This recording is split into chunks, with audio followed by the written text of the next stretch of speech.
শিং মাছ সিদ্ধ করে দিছে খাইতেছে। খাও আর আল্লাহকে বলো, রিজকের মালিককে আল্লাহ। আল্লাহ রিজক না দিলে কারোরই ক্ষমতা নাই খাওয়ার। তো এটাই চরম সত্যি কথা। রিজকের মালিক আল্লাহ, ভালো রাখার মালিক আল্লাহ, সুখে থাকার মালিক আল্লাহ, সব কিছুর মালিক আল্লাহ। এই পৃথিবীর মালিক আল্লাহ, দুজাহানের বাদশাহ আল্লাহ ছাড়া এই পৃথিবীতে আর কোনো মানুষের আপন কেউ নাই। সব হচ্ছে আল্লাহর দয়া, আল্লাহর ভালোবাসা, সব কিছু আল্লাহ ছাড়া এই পৃথিবীতে আর কেউ নাই। আর আল্লাহ রিজক না দিলে কোনো মানুষের ক্ষমতা নাই একটা দানা খাওয়ার জন্য। আল্লাহ রিজকের ব্যবস্থা না করলে একটা দানা খাওয়ার কোনো মানুষের ক্ষমতা নেই। আপনি খাবার সাজিয়ে গুছিয়ে সামনে নিয়ে বসবেন, মুখে তুলে নিবেন, কিন্তু আল্লাহ না চাইলে সেই খাবার আপনি গিলে খেতে পারবেন না। সেটা হচ্ছে মানে ভাবার জিনিস একটা। যারা ভাবে তারা ভালো ভালো কাজ করে এই পৃথিবীতে। একটা জিনিস লক্ষ্য করে দেখেন যে আপনার বাসায় অনেকে আছে অসুস্থ হয়ে যায়, তারপর হচ্ছে আপনার প্রচুর প্রচুর খাবার চোখের সামনে থাকে কিন্তু খেতে পারে না।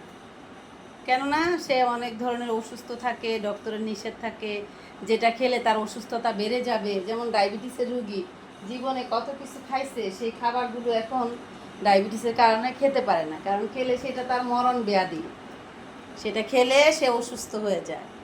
তাহলে দেখেন এত খাবার আছে চোখের সামনে কিন্তু খেতে পারছেন। এটাই হচ্ছে সবচেয়ে বড় ব্যাপার।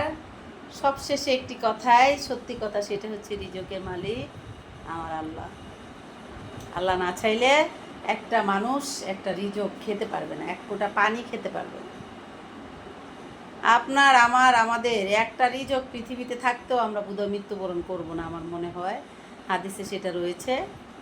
আর আপনার যদি রিজক না থাকে সেক্ষেত্রে আপনি এই পৃথিবীতে আর থাকতে পারবেন না। যেদিন আপনার রিজক শেষ হয়ে যাবে সেদিন আপনি এই পৃথিবীতে আর থাকতে পারবেন না। আপনার রিজক শেষ, আপনি এই পৃথিবী থেকে বিদায় নেবেন।